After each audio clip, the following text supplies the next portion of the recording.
Deadlock is a game with a high skill curve, which can be difficult to new players to adapt, resulting in harder games and sometimes losing interest on the game. So in this video, I will resume and show a few tips for each hero that will help you a lot on your games and make it more enjoyable.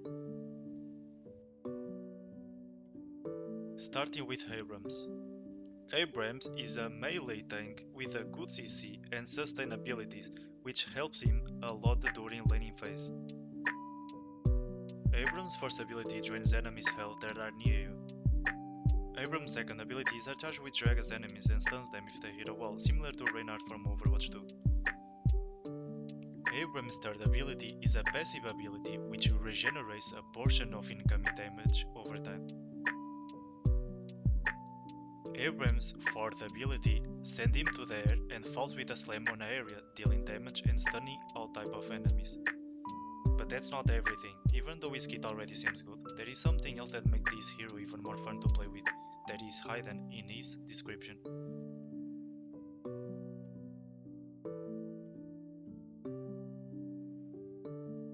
You punch. You push your enemies non-stop, you push them till start to hate not only Abrams, but the color blue as well. Trust me, this avatar type character is one of the most annoying thing in the game right now. Not only does a lot of damage on this punch, he is a hell to play against it on lane phase. But Kai, the berry exists in this game for that reason, it can't be that bad. The berry has 6 seconds cooldown. Okay, putting my frustration apart, you can actually punch guardians, maximizing your damage on them when your shotgun ammo runs out. But careful, to do this, you have to parry once you get near the guardian, or you will get stunned. Put in mind this is kinda risky, since the guardian will start to focus you, so make sure there are no enemies near you while you do this. Another tip for the punch guy is while you're doing your jungle camps, you can actually hit 2 monsters at the same time with only 1 punch. If you're going to the punch build, probably you will do it more faster than using your shotgun. For the punch build, open the shop and browse for builds, choose the build made by Seba and follow his itemization. These 2 items is really what makes Abrams so strong in early game. Let me show you. Lifesteal melee heals you when you punch a minion, but pay attention to his cooldown, you can see it on the left corner. This item is perfect for sustain and works very well with securing minions with your Q. Abrams' shotgun is very good as well. When you're not punching, remind yourself that you can still shoot while reloading. This is perfect to finish enemies with low HP, without needing to wait the whole reload time. Or if they are close enough, you just punch them. Bebop. A good Bebop combo is grabbing your enemies with your hook and then, at the same time, stick a bomb and toss them into your tower. Not only does a lot of damage, but makes harder for them to escape. Also, this combo is good to be used on your allies to save them from dangerous situations. If you ever played League of Legends, you will get the same feeling than playing trash and saving teammates with your lantern. If one bomb is hurting a lot, imagine you stick 2 of them. Echo Shard is our biggest friend and you will find him in any public build. This item works with all non-ultimate abilities, so be creative with it.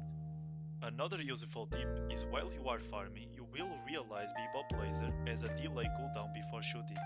That makes a lot more easier to your enemies deny your farm, especially in high MMR lobbies. To avoid that, aim with your right click and farm without a delay anymore. Another useful tip is while you are ulting, you don't actually need to aim your enemies, aim the ground which they are standing on. Besides that, you deal damage to everyone who is near you while ulting as well. So don't worry about aiming close enemies, aim further ones. When laning with a teammate, you have to take advantage of certain abilities which makes Bebop life easier. For example, when laning with Haze, wait for Haze Sleep Dagger to make them stunned, and then hook them without worrying too much about aiming. Dynamo.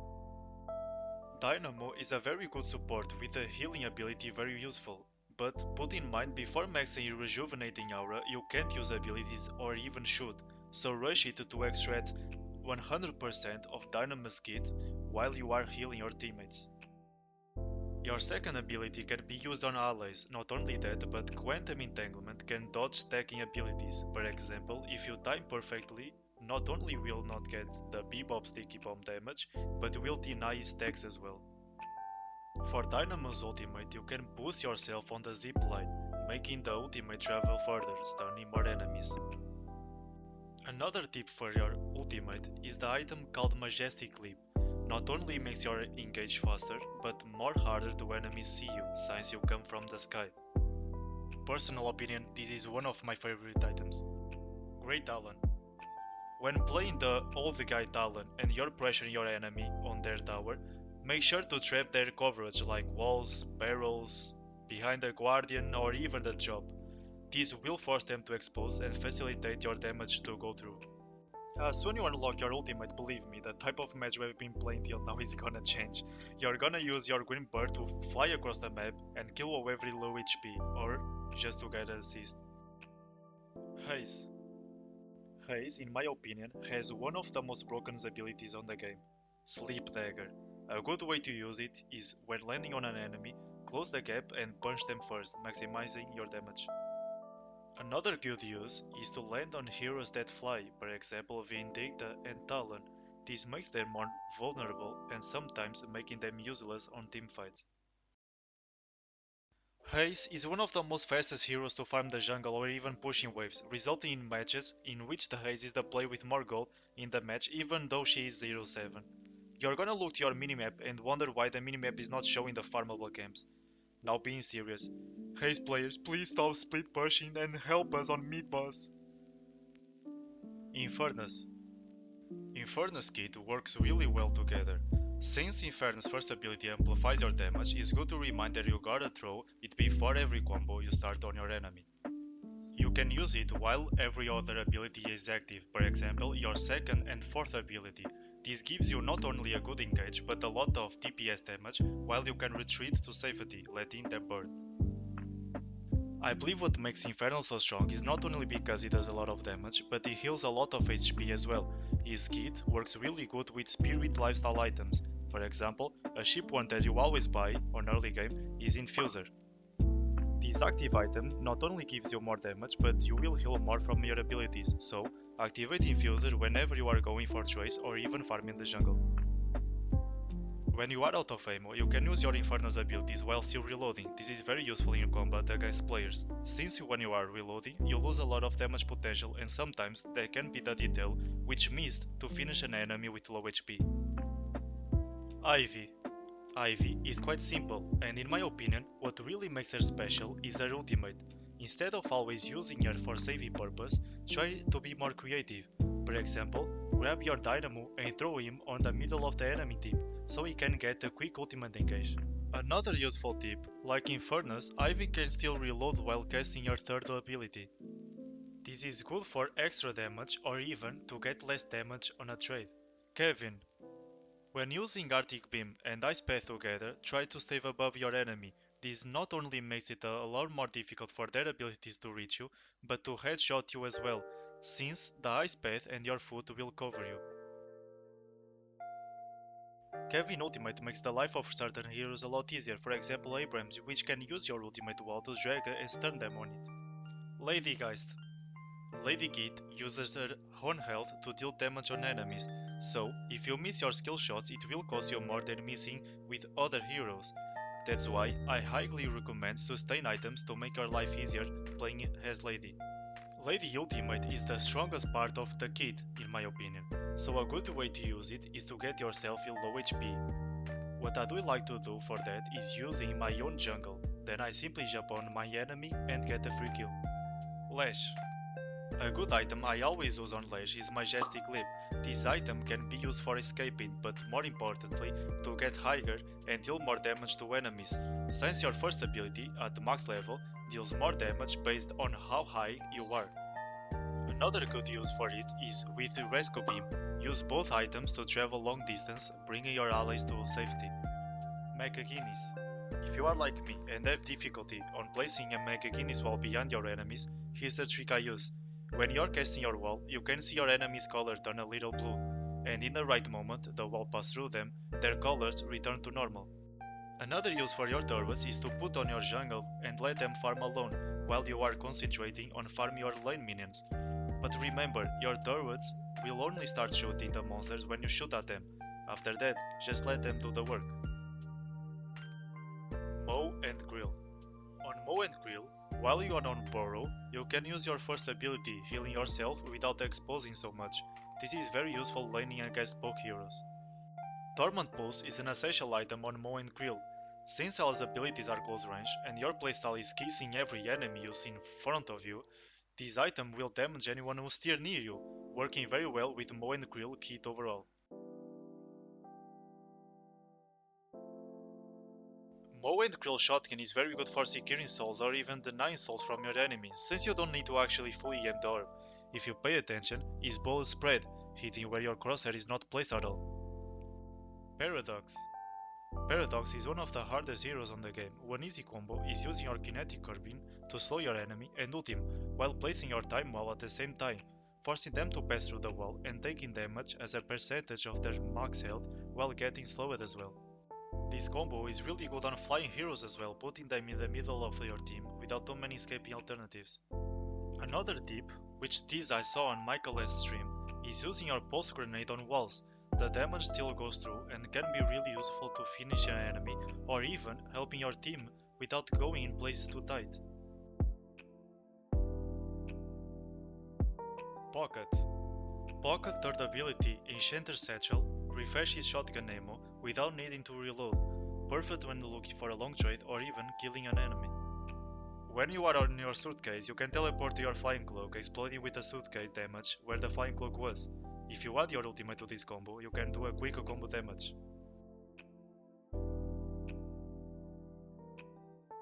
Another combo I like to do is using Majesty Leap to help me barrage my enemies from above so I can stack easily on them, following with the last combo mentioned, but in this case I use the suitcase before teleporting. 7. Before using the 7's Lightning Ball, use Static Charge to stun your enemies in the Lightning Ball area to maximize your damage. I know I already talk about Majesty item a lot, but this item is really useful. For 7 is not different. This item helps 7 to reach a high altitude so he can hit his volts on enemies who try to hide behind obstacles. Another good item for 7 ultimate is Unstoppable. Activating while you are ulted, it will make you immune to any kind of CC. This item is really good when facing hard CC heroes or items. But put in mind, Unstoppable runs out first, so make sure you activate it 1 second after you start ulting. Shiv. Shiv second fire can be used to reach spots you normally would not reach without a double jump. You can use it to make you go further while sliding as well. This is useful in situations you want to make distance from enemies. Vindicta. Vindicta ultimate is the most important ability of her kit, but keep in mind that in order to get a fully damage from your ultimate, you have to wait till the green circle fully loads, otherwise you will not do so much damage. But one disadvantage is while Vindicta has her scope on, enemies can see a white light coming from her, alerting them to take over. So, sometimes it's better to quick scope enemies so they don't have the reaction time to escape. Viscous. Viscous can use his Puddle Punch to boost himself and his allies while climbing a rope. In a situation where you're running from an enemy, it could be the detail that determines whether you escape alive or not.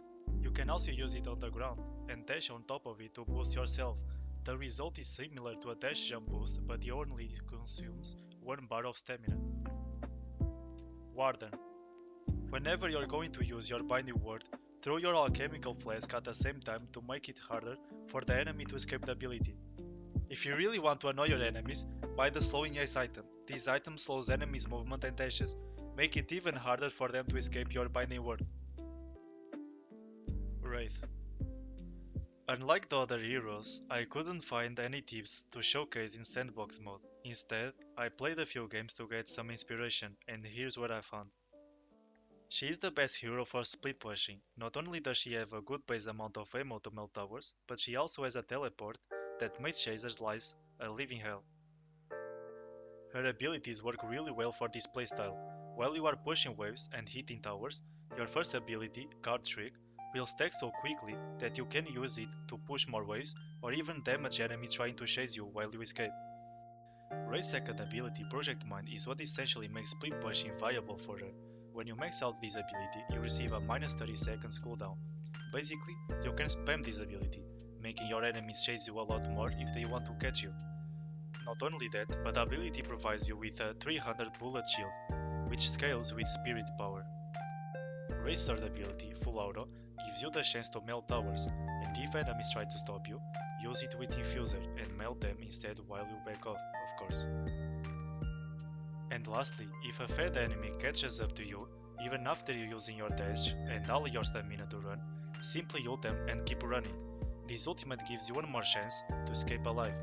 Or, if you believe you can burst down an enemy defending the towers, ult them and clear your path. But keep in mind, don't force a 1v2 or more. Wraith kinda lacks what's necessary to take down multiple enemies alone. Yamato.